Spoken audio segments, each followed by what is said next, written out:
Like so many wars, this one began with a small act of theatrical performance. Early one morning in July 1938, a detachment of Soviet troops climbed over Zaozernaya Hill, just west of Lake Khasan. They crossed into territory claimed by Imperial Japan's puppet republic, Manchukuo. Gendarmes from the Manchukuo side politically intervened and asked the Soviets to leave. Lieutenant Vasily Venevitin, equally calmly, raised his rifle and shot one of the Manchukuo police through the head. The forgotten war of Khalkhin Gol, which followed, led to the mauling of Imperial Japan, claiming some 25,000 of its troops to 10,000 Soviets. General Georgy Zhukov, hero of the Battle of Stalingrad and conqueror of Nazi-ruled Berlin, would establish his reputation there, breaking new ground in the use of massed armor and in the use of air power. Fangchuan National Scenic Area, a strange mix of Disney World, forest, and border viewpoints, today marks the scene of that massive conflict. There's a little tower you can climb over and look over the Tumen River, which borders China, Russia, and North Korea, the tri-junction where they meet mid-river. There was even once a plan for a three-country golf course, but it doesn't seem to have materialized. Hi, I'm Praveen Swami. Welcome to this week's episode of ThePrint Explorer. This week, Kim Jong-Un, North Korea's supreme leader, and Russian President Vladimir Putin have met for a summit aimed at reconfiguring the balance of power in Asia. Among other things, North Korea and Russia have signed a mutual defense treaty and are going to be deepening their military cooperation. Kim's defense industry is said to have supplied millions of artillery rounds to help Russia's war in Ukraine in return for assistance with its own satellite and missile programs. And that's the less important news. For decades, China has been seeking the right to navigate through the Tumen River, which would give its landlocked northeast direct access to the port of Rajin on the Pacific. The region was once a hub for heavy industry, particularly mining and automotive manufacturing, but it was left behind by history. There's already a high-speed railway linking Changchun in Jilin province with Hunchun on the North Korea border, and Rajin is just another 15 or 20 kilometers further away. For decades, there's been talk of Rajin eventually becoming a kind of Rotterdam on the Eastern Pacific. And while this might be a bit hyperbolic, there's some truth to the description. The reasons why the project hasn't gone forward are much more interesting. North Korea is an ally of China, but it's also feared its superpower neighbor. China wants regional hegemony, but it also wants stability and peace in East Asia so it can sustain trade with countries like South Korea and Japan. Kim's nuclear weapons are a source of concern to China too, because they might destabilize the whole region. For its part, Russia has worried for decades about Chinese influence in its eastern regions. Vladivostok is a full day's train ride from the village of Fangchuan, and there aren't a whole load of Russians living along that track. That's why Imperial Japan once hoped it could push north into the area after all. The friendship bridge across the Tumen River at Fangchuan seems to have been deliberately designed not to allow large Chinese vessels access down the river, and North Korea has long been dragging its feet on proposals to redevelop the waterway and the port it leads to. Finally, Vladimir Putin seems to have succeeded in persuading Kim to change his mind. As an axis against the West forms, the battlefield of Khalkhin Gol has emerged as one of the most important parts of the jigsaw puzzle.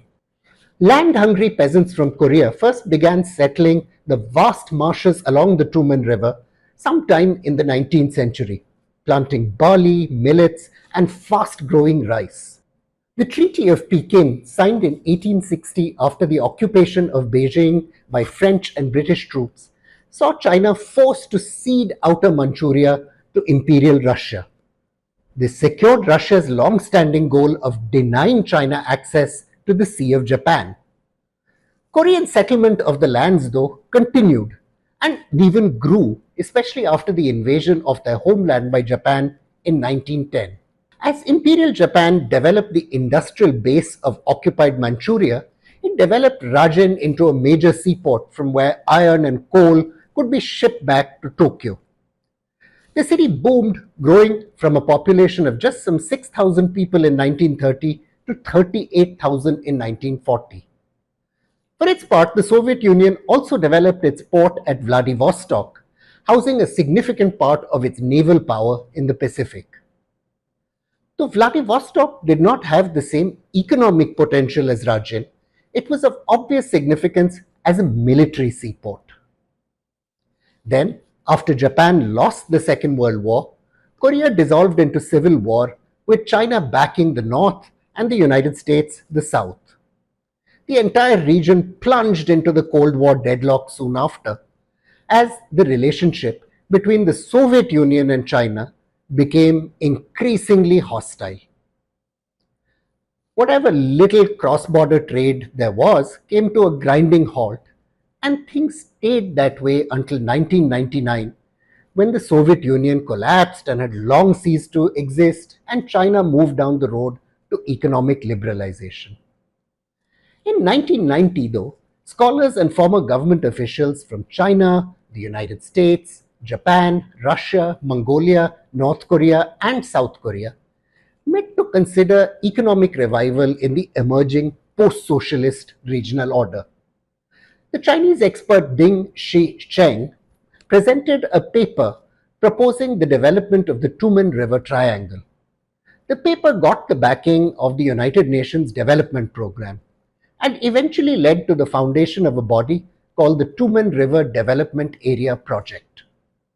Even though there was a lot of excitement around the TRDAP, the project went nowhere. For one, North Korea and Russia were perfectly happy to set up special economic zones, which were part of the project, but weren't all that excited about giving access China through the river to Rajin. From their point of view, this made complete sense. The river corridor would, after all, have obliterated any chance their own SEZs ever had of becoming competitive. To make things worse, Japan pulled out of the project less than convinced of its economic viability and suspicious of North Korea's behavior. South Korea also bailed out as a consequence of its mounting tensions with the North.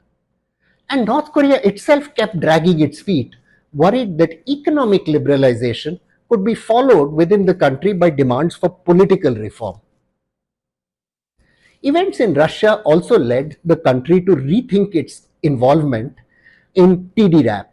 In 2001, Gennady Nazdratenko, the governor of the fast eastern region of Primorsky Krai, rebelled against Moscow's authority.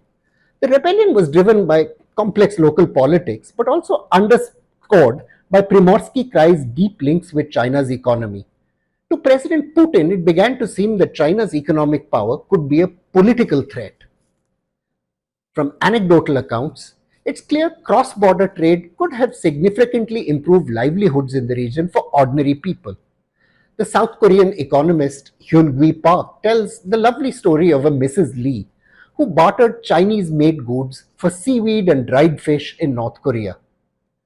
Lee claimed to be making profits of over 100% in this business before her sister shut it down, saying that, shock horror, the travel was tanning her skin and would make it impossible for her to find a husband. From 2005, China again began pushing the idea, now rebranding it the Greater Tumen Initiative. Even though Russia and North Korea were very slow off the mark, events gave the project a new logic. First, North Korea and its nuclear program had undermined the regime's hopes of closer economic ties with the South. Kim Il sung, the father of the current Kim, who died in 1994, had been an enthusiastic proponent of deeper ties with the South. The nuclear tests of 2006 and a series of military confrontations precipitated by North Korea put paid to the North South rapprochement. This was true of Russia too, of course. Instead of being integrated more deeply into Europe as it had hoped, Moscow found its peripheries being encroached on by NATO. To make things even worse, a new generation of anti ballistic missile technologies threatened to degrade Russia's nuclear deterrent.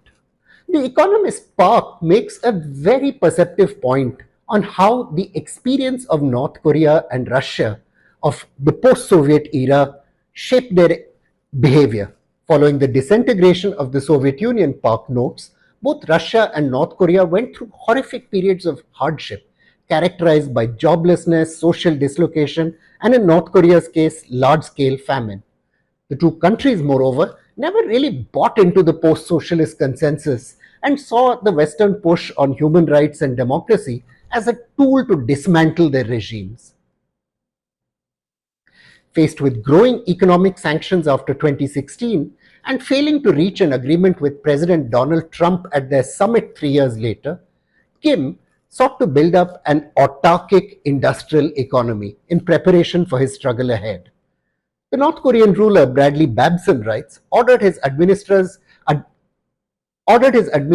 to focus on metallurgical and chemical industries, electricity, coal, mining, and machine building to support various industrial sectors. Kim also reintroduced the concept of national defense economic work, a term very rarely used even in his father's military first era, the expert Rachel Minyang Lee observes. He repeatedly called on industries to support national defense production rather than the civilian economy. Furthermore, North Korea has consistently used war preparations formulation since early 2023 in line with its hardline US and South Korea policies, and in recent years reined in early market oriented initiatives. A switch to conservative economic policies in North Korea has generally reflected the state's preference for a defense industrial base over the market economy. Like Kim, Putin was also preparing to sanction proof his economy. Long before broke out in Ukraine, Kelly Glenn writes, Russia pursued a three-pronged strategy, implementing the Russification of key sectors against potential sanctions. Second, seeking new economic and political partnerships outside the Western umbrella. And third, attempting to de-dollarize his economy. The problem was both Russia and North Korea needed capital, and to get it, they turned ever closer to China. China had, as you know, benefited the most from globalization. But President Xi Jinping's overweening ambition led him to push aggressively for dominance in Asia and beyond. That in turn led him into growing confrontation not just with neighbors like Japan and South Korea, but also the United States. To compensate, Xi deepened his relationship with North Korea and Russia, leading his nation to become the principal anti American pole in a new Cold War. Kim Jong-il, the current ruler's father, was fundamentally in the show business, the scholar Andrew Scobell once memorably observed.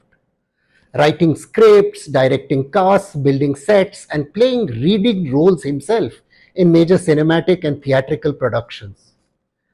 All of this was done in order to project an image and a storyline, a version of reality that is believable, credible, and appealing to the audience, whether foreign or domestic. Kim appeared to be the producer, director, and leading man in his own feature film. This kind of behavior is without parallel in terms of scope, expense, and sustained effort.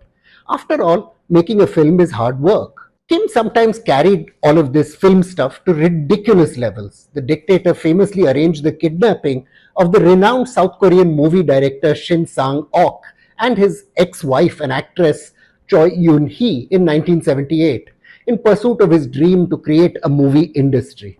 Every cult, though, comes to a point where it needs hard power to survive. And in a predatory world, that's exactly what Kim Jong-un seems to have realized. The current Kim we know likes fancy watches and Bentleys and Rolls Royces. His country's elite shop in supermarkets where they can get knockoff French couture and the latest K-pop merch. Okay, unlicensed K-pop merch, but K-pop merch. Andrei Lankov, among the most brilliant scholars of North Korea, notes that the party itself is fundamentally a distributor and producer of merch. But merch doesn't keep regimes in power. To ensure his own survival, Kim turned to Russia.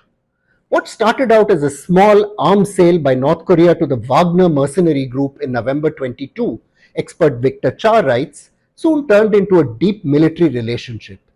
Even if Russia ran its defense production industries at full capacity, you see, its output of artillery, for example, falls short by some 50,000 shells a month. North Korea can easily fill that gap.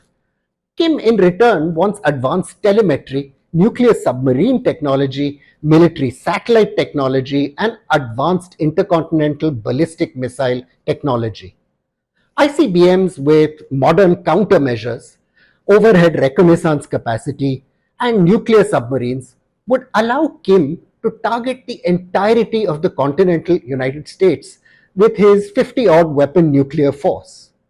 Washington would have real difficulty taking out all these weapons in a preemptive first strike. The North Korea Russia alliance isn't necessarily good news for China. At least that's what some in the United States have been arguing. David Pearson and Choi Sang-hun argue that it will inevitably draw in more Western military presence on China's peripheries. For years, China has tried to deny that it's part of a new Cold War project, and the North Korea Russia alliance that now been signed undermines this position. For its own good, the argument goes, China needs to keep its options open, but those options are being closed by its closest allies.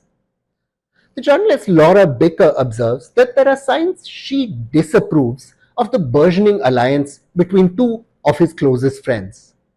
Some suggest Beijing even urged President Putin not to visit Pyongyang straight after meeting President Xi back in May. It seems Chinese officials did not like the optics of North Korea being included in that visit. Xi's already under considerable pressure from the US and Europe to cut support for Moscow and to stop selling it components that are fueling the war in Ukraine. And he simply cannot ignore these warnings. Just as the world needs Chinese production, Beijing also needs global markets and investments to fight off sluggish growth and retain its spot as the world's second largest economy. Thus, you see China now offering visa free travel to visitors from parts of Europe as well as from Thailand and Australia. And yeah, Chinese pandas are once again being sent to zoos around the world. The older Kim, the scholar Samuel Ramani reminds us, spent much of his life vacillating in his relationships between his Soviet counterparts Nikita Khrushchev and Chinese leader Mao Zedong. This thwarted the formation of a trilateral axis. In the late 1950s, the Sino Soviet split prevented these three powers from strategic cooperation on Northeast Asian security. No one, after all, puts an alliance before their self interest, not even ideologically driven dictators. Yet, there's an important flip side to this argument. The North Korea Russia alliance might be an embarrassment to China, but it also gives it a powerful tool. It can now assert that it and it alone is in a position to influence and restrain two nuclear armed states. This will ensure the West has to placate China to avoid regional conflagrations and tone down its efforts to isolate Beijing. There's nothing like having a violent friend or two, after all, if you're looking for respect and influence in a bad neighborhood. And China seems to be playing that game. And this is why the debate over the course of the Tumen River is worth watching closely. From the village of Hunchun, just across the river, residents can smell the sea but cannot see its waves, journalist Harold Thibault reported after a visit last month. To every Chinese, that's a reminder of the unequal border treaty forced on the country during the colonial era. Even though it's made alliances with Russia, that treaty has never been rolled back. Like Xiao Yu, who runs a small shop selling alcohol, food products, and knickknacks, China knows Russia now needs its help. Before Russians came to Hunchun to buy clothes from head to toe, they didn't even negotiate prices. Now they have less money, she told the journalist. Letting Chinese ships move down that last 15 kilometers of the Tumen River and letting it control the port at Rajin will signal that Beijing is indeed the preeminent partner in a new axis, which is reshaping Asia to its will. Brought to his knees by the crisis in Ukraine, Putin might have no choice but to make that concession and to pull his friend Kim along. From the story of the Khalkhin Gol battle, we should take away some important lessons.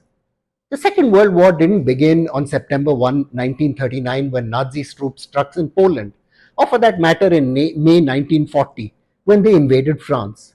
It also began when Japan invaded China in 1931 and occupied Manchuria, and it also began in 1938 when the Soviet Union asserted itself on Zauzernaya Hill, that little hill above the Tumen River. That's the whole point with crisis. Nation states drift into them by almost by accident, one step leading on to the next until it's too late. The first ships to navigate down the Tumen will be carrying us along with them to a very different world. We should be watching them with the utmost care. I'm Praveen Swami and I'm a contributing editor to The Print. Thank you for watching this episode of The Print Explorer.